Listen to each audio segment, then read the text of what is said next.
Before there was rebellion, before there was sin, before even the word fall existed in heaven, there was an angel whose fire burned brighter than judgment itself.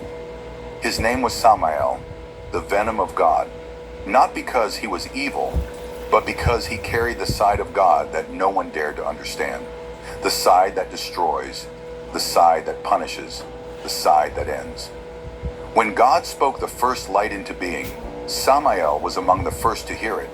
His wings were vast, his presence sharp like lightning. He was not the gentle messenger like Gabriel. He was not the patient healer like Raphael.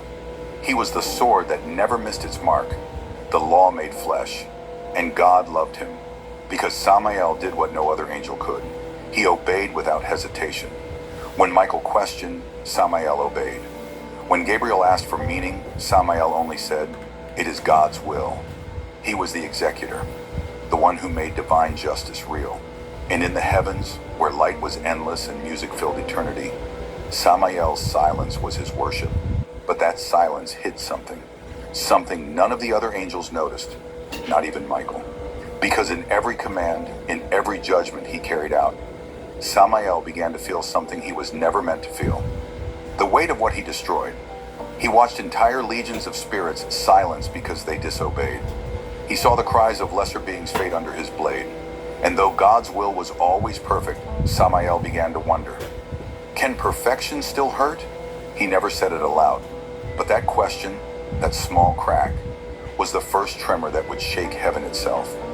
The Creator had made Samael the prosecutor of the heavens, the one who examined the hearts of angels and men. He walked among the ranks, his presence like a mirror that showed every hidden fault. When others sang, Samael listened. When others praised, Samael watched, and he began to notice something terrifying. Even light casts shadows, he whispered once. Even purity hides motives. He was right and wrong all at the same time, because the more he stared into the shadows of others, the more he started to see his own reflection inside them. Hi there! Would you like to receive a gift? I'm a missionary for the Church of Jesus Christ of Latter-day Saints, and this is the Book of Mormon. It specifically talks about Jesus Christ. I've seen the Book of Mormon be able to change my life so much. We would love to give you one as well. As you can see, we have lots of copies. So click the link below and missionaries will drop it off at your house and share a quick little message about Jesus Christ. Thank you.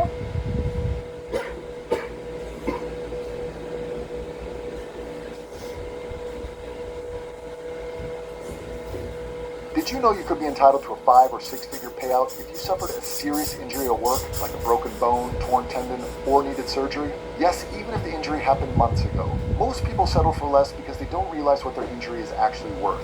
Just click on the link around this video to discover how much your case could be worth. Fill out a free 30-second quiz and you're done. If you've missed work, needed medical treatment, or dealt with lasting pain from a workplace injury, you may be owed significant compensation, and you might not even know it. It could be a 5, 6, or even 7-figure settlement. Simply click the link to find out. Thousands of injured workers have recovered millions of dollars in compensation without going to court, paying any upfront legal fees, or dealing with the insurance companies alone. Take Stephen, for example. When Stephen first came to us, he had torn his rotator cuff on the job and thought he'd just tough it out. But after taking our quiz, he found out that he was sitting on a case worth over $80,000, money he would have missed out on if he hadn't taken action. It doesn't matter what your employers told you. If you needed surgery or suffered a serious injury while working, the law is on your side. We can't undo what you've been through, but we can help secure your future by getting you a generous settlement for missed wages, hospital bills, and a loss of future earning capacity. So, what happens after you fill out the 30-second quiz? Within 24 hours, a top-rated local attorney from our network will contact you for a free, no-obligation phone consultation. After that, just tell them what happened. Then sit back and wait for the check to clear, sometimes in as little as 30 days. And the best part? Your lawyer only gets paid when you win. That means they're highly motivated to fight for every single dollar you deserve. To get started now, just click on the link and fill out the free 30-second quiz. A lot of injured workers feel guilty or nervous about filing a claim. They don't want to cause trouble or be seen as someone who's trying to game the system. But don't let that stop you. If you've suffered a serious injury at work, especially one requiring surgery, time off, or physical therapy, you're legally entitled to compensation. It's your right. Simply click the button below and answer a few quick questions about your injury. If you qualify. There was a time when Samael stood directly before the throne, not below, not beside, but before. Few angels ever stood that close. He was the executor of divine decrees. When God spoke judgment, Samael's wings carried the sentence through creation itself. He struck down the corrupt stars. He silenced the rebel seraphim. He ended what was unholy and without question, without delay. He was power. He was order. He was fear. He was necessary. But here's the thing about being necessary. It makes you feel indispensable. And indispensable slowly becomes equal. That's where the tragedy began. One day, and we don't know how, days passed in heaven, maybe it was only a breath, Samael watched as God created something new, something fragile, something human. And for the first time, Samael's voice trembled. He looked at these creatures made from dust and said to Michael, "We bleed for our loyalty. We burn with holy fire. Yet he gives his likeness to them?" Michael smiled faintly. "That is love, brother." But Samael didn't answer, because love was the one word that didn't make sense in his language. Justice, yes. Obedience, yes. But love forgave what deserved punishment. Love turned judgment into mercy, and Samael could not understand mercy. So when the time came to test the humans, when the court of heaven needed an accuser, God looked toward Samael. And in that moment, Samael smiled, because this was what he was made for. He became the prosecutor in the heavenly court, the voice that questioned the hearts of mankind before God, the one who said, if they sin, they must die. If they disobey, they must fall. He was perfect for it. Cold, precise, loyal. He thought he was serving, but he was changing, because every time he condemned, every time he spoke judgment, something inside him started to whisper, "You enjoy it." Was it pride? Was it corruption?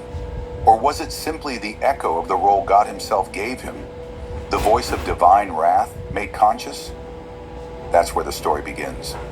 Not with rebellion, not with jealousy, but with an angel who loved justice so much that he forgot what mercy felt like. And maybe that's what broke him. Maybe that's what made God whisper one day, "Samael, enough." But how do you tell an angel whose entire being is made from judgment to stop judging? He was the storm God created. But even storms, once born, do not listen to their maker. Now I have to ask you, because this is where it gets dark. If God made Samael knowing what he would become, did God create his own enemy? Or was Samael simply the side of God we were never meant to see? Never sue the other driver after. Heaven has no night, but there was a silence that felt like darkness whenever Samael entered the court.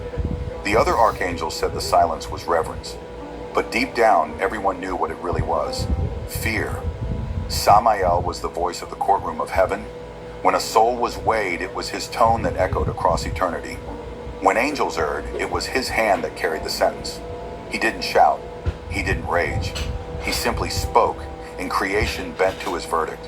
The angels called him the prosecutor of God, and God himself said, "Let every word of justice pass through Samael." At first, Samael served without flaw. He believed judgment was a form of love, that to correct, to punish, was to purify. But over time, the fire of righteousness in him began to twist. Each trial left something behind in him: fragments of anger, resentment, grief. He saw betrayal. He saw hypocrisy. He saw how even angels envied, how even light could cast shadows. He began to notice that while he carried out God's decrees, the others sang, they praised, they rested. He was always working, always destroying, always ending. And one day Samael whispered, not out loud, not even in rebellion, but inside his own heart, "If none of them can execute justice as I can, does that not make me the truest servant of all?" It was a small thought, a dangerous one, but thoughts are seeds, and in heaven, even a seed can crack eternity open. When the first humans sinned, the court of heaven assembled. The air trembled with divine light. The throne radiated a brilliance no mortal eye could bear. And standing before it, wings spread, eyes burning with authority, Samael waited. He already knew the verdict. The soul that sins shall die. He repeated it over and over in his mind, ready to deliver it with perfect cold obedience. But then, God paused. It was the first time Samael had ever seen hesitation in the Creator's voice. He looked up and saw mercy in the eyes of the Almighty. They will live, God said, for my plan is greater than their fall. Samael froze. His wings stiffened. His flame flickered. Live, he whispered. After betrayal? The angels murmured. Michael bowed his head. Gabriel sighed in relief. But Samael clenched his hands until sparks fell from them like embers. He stepped forward. My Lord, your word is law. If law is not kept, is it still holy? He wasn't defying, not yet. He was questioning. He wanted to understand.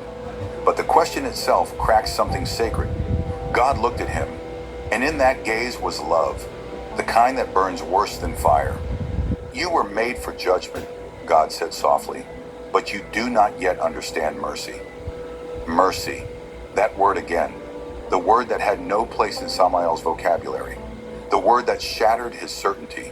He bowed his head, but as he turned away, the unthinkable emotion filled his chest. Jealousy. Why should these fragile creatures of dust receive what he, the eternal executor, never could? Forgiveness, compassion, a second chance. That day, Samael walked the corridors of heaven in silence. The light dimmed around him.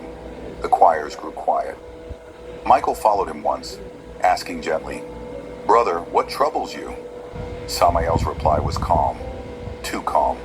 I am troubled by mercy, Michael. It forgives what must be purged. Michael looked at him with sorrow.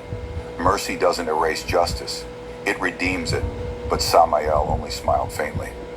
Then redemption is a loophole, not a law. And he walked away. Weeks passed. The court continued. But Samael's loyalty began to shift, not outwardly, but internally. He still carried out God's commands. He still punished rebellion. But he began to enjoy the sound of fear in those he judged. He began to believe his justice was purer than God's compassion. He started to see himself not as a servant, but as the balance, the one who could correct what even the Creator in his mercy had let slip. There's a point in every angel story where obedience becomes identity, and identity becomes pride, and pride was the whisper that unmade heaven once before. But Samael didn't rebel yet, not outright. He simply tightened his grip on justice until even mercy began to look like corruption in his eyes. One night, or what heaven calls the still hour, when creation sleeps, Samael stood at the edge of the firmament. Beneath him, the mortal world shimmered.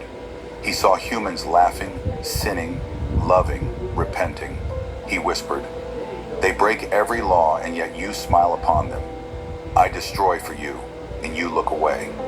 Then he raised his face toward the throne above and said, Tell me, my Lord, do you still control the fire you placed in me? No answer came, only silence. But silence can be dangerous, because silence feels like permission. From that night onward, Samael began to oversee the destroying angels differently. He gave them orders before heaven spoke. He punished before judgment was confirmed. And when Michael confronted him, Samael simply said, I act as I was created, to execute. But his eyes were changing. The light in them flickered, not from holy fire, but from something else, something human, rage. Tell me, what would you do if the purpose you were created for, justice, started to feel like the very reason you were being cast aside? Would you stop serving, or would you go further, until even God himself had to stop you? Because that's what happened next. The angel of judgment crossed a line so deep it made heaven tremble.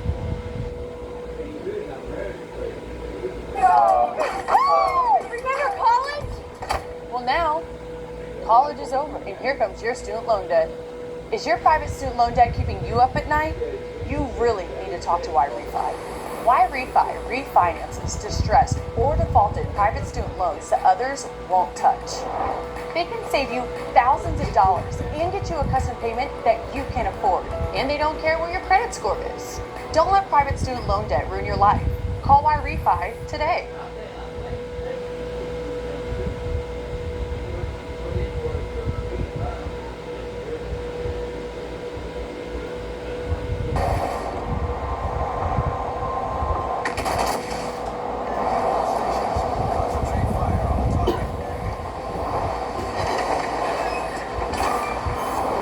Enemy battleship sunk.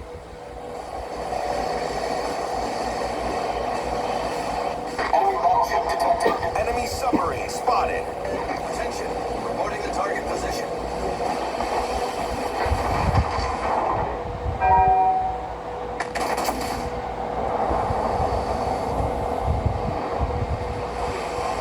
Enemy heavily damaged.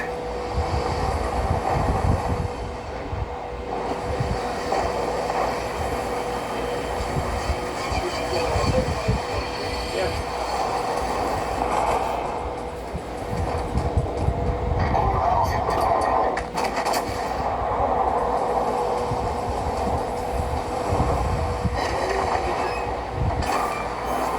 Enemy battleship foundered.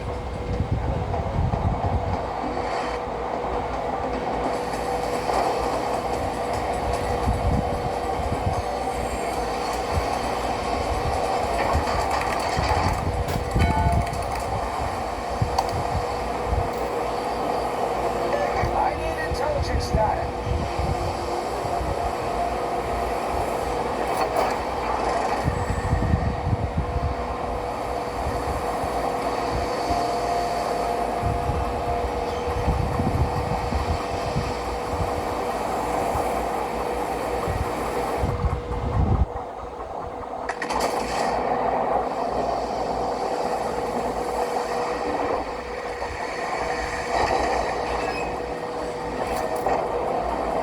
Engine boost activated.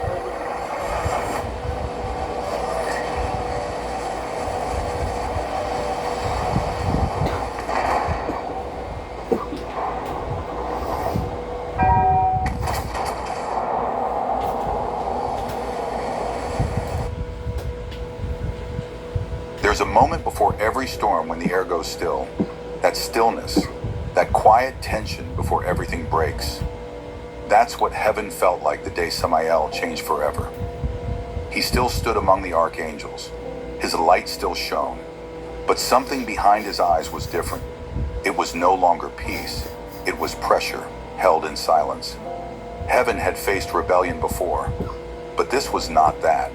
This was something quieter, colder, and far more dangerous. Because Samael didn't rage against God, he simply began to act without waiting for his word. The first death. The story says there was a time when the first soul of man died. No angel knew what death was, not even Samael, until God whispered, "Now it begins." And when he said that, Samael stepped forward. Not Michael, not Gabriel, Samael. He asked no questions. He spread his wings, black fire spiraling through the feathers, and descended into the world. The earth was still new. The air was heavy with creation's warmth. And there before him lay the frail body of a man, motionless, silent, breathless. The other angels watched from above, unsure of what to do. But Samael moved with precision. He touched the man's face. His hand glowed, white, then gold, then red. And in that instant, the soul rose from the body like smoke, trembling, confused, afraid. The first death had come, and Samael had become its messenger. He carried that soul to heaven's gate. And when he laid it before the throne, he waited for the Lord's voice. But God said nothing. Only the silence filled the court, a holy, terrifying silence. Finally, Samael whispered, "It is done." Judgment carried out. Still nothing. So he looked up and said, carefully, but with a hint of something sharp in his voice, "Is this not my purpose?" Then came the reply, "Not in thunder, not in rage, but in quiet sorrow. Yes, Samael, but death is not destruction. Death is transition. You have turned the gate into a grave. The courtroom trembled. Samael's light dimmed. He wanted to argue. But how do you argue with God? So he bowed. Yet inside a single thought began to burn. Then you made me wrong. He didn't speak it aloud, but heaven heard it, because thoughts like that echo deeper than words ever could. After that day, the name Samael took on new meaning. The angels began to call him the angel of death. It was meant as honor, but it felt like exile. While the others sang and created, Samael alone descended to the places where life ended.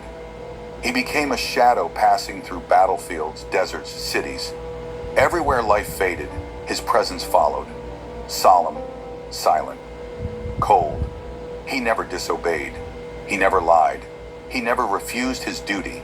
But he began to change in the way he felt about it. Because he saw too much. He saw every tear, every scream, every hand reaching for mercy that never came. He saw children die, kings fall, lovers separated. And the more he saw, the more he realized something that terrified him. If this is justice, why does it feel so cruel? One night, if heaven has nights, Samael stood alone by the borders of creation. The light of the firmament glowed beneath him, and he whispered into the void, "Tell me, Lord, am I still your servant, or have I become your punishment?" The stars didn't answer. They only reflected his fire, a fire that no longer looked holy. And for the first time since the dawn of existence, Samael cried.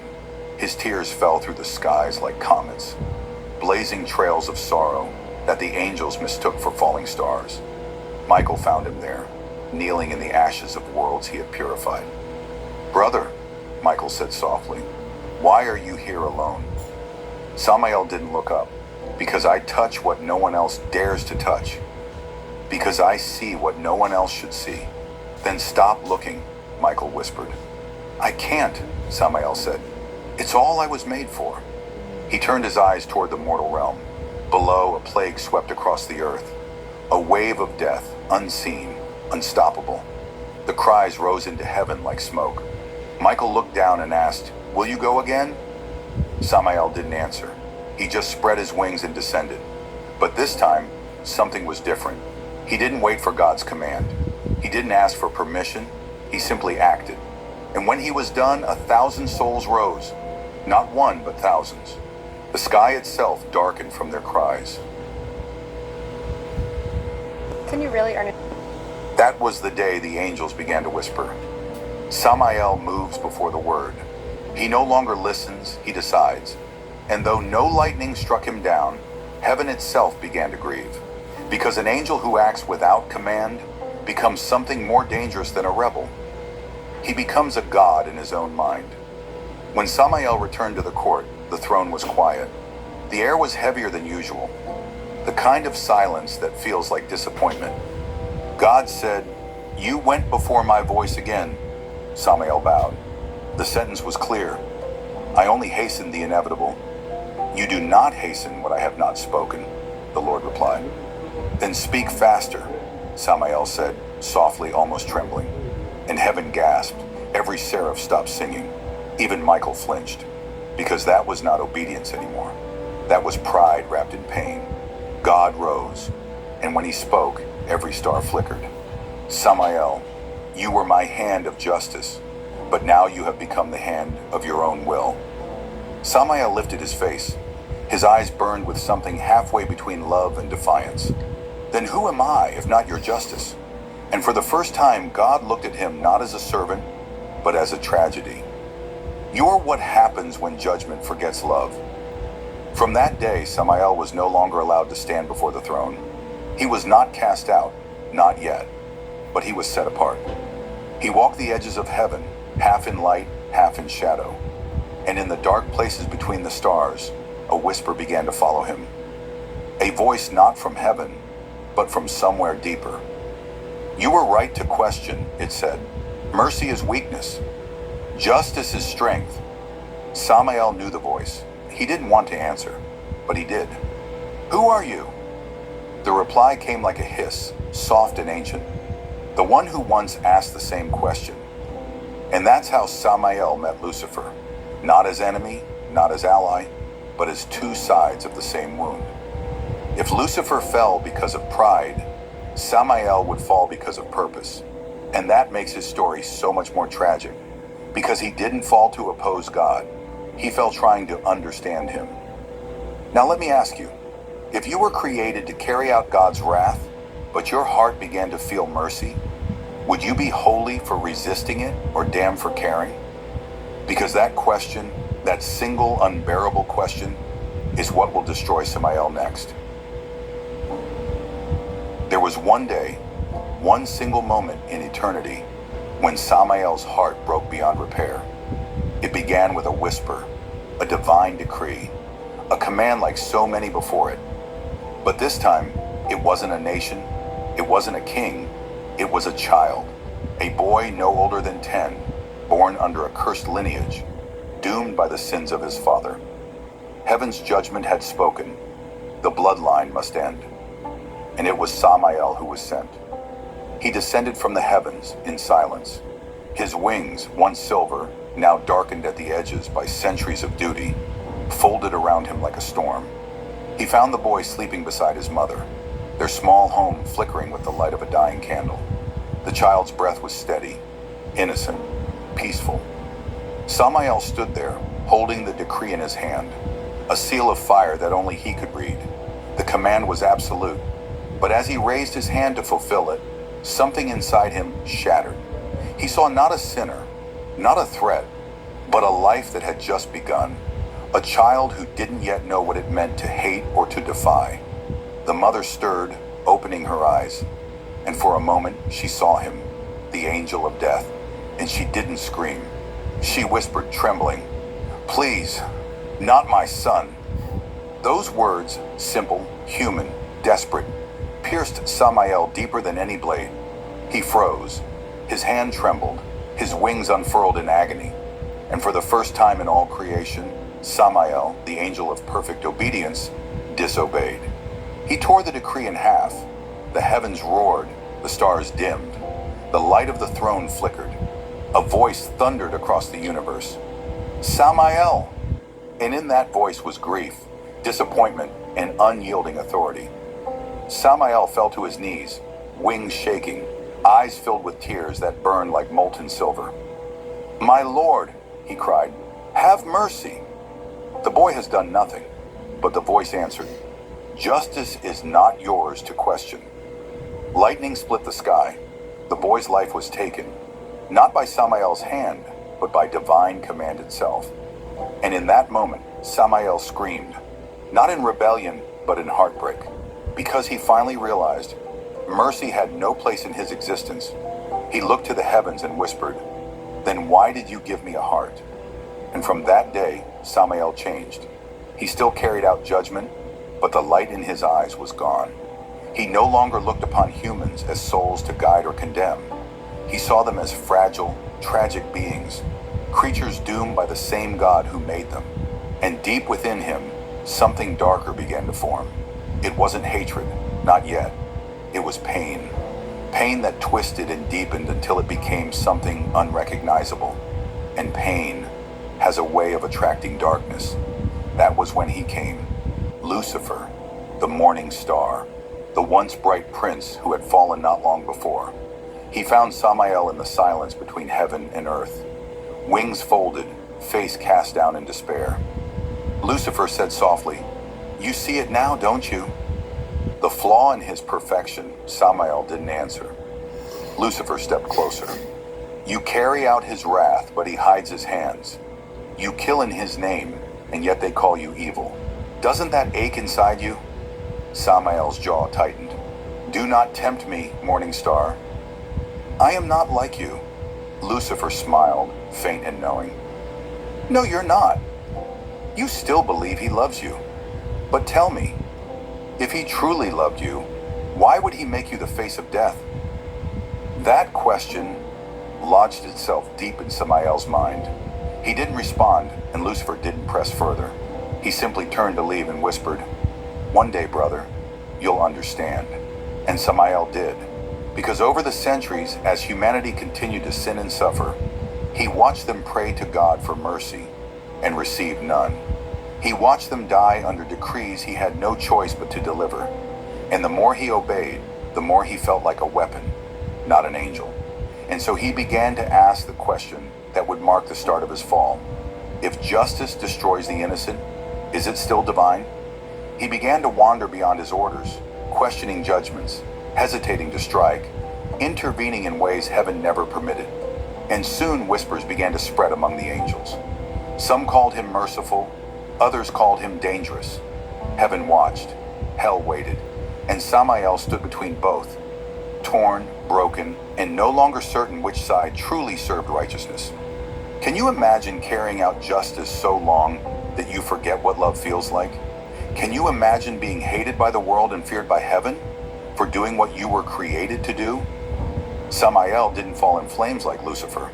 He fell in silence, through heartbreak, not pride. But heartbreak can turn even the purest light into shadow. Samael's fall wasn't born of pride, it was born of heartbreak. He wasn't trying to take God's throne. He was trying to understand God's heart. And maybe that's why his story cuts deeper than Lucifer's. Because Lucifer fell by reaching too high, but Samael fell by feeling too much. He became the outcast angel, the one who still serves justice, but with tears in his eyes, the one who delivers death, but whispers prayers for the souls he takes, the one both heaven and hell fear, because neither fully owns him.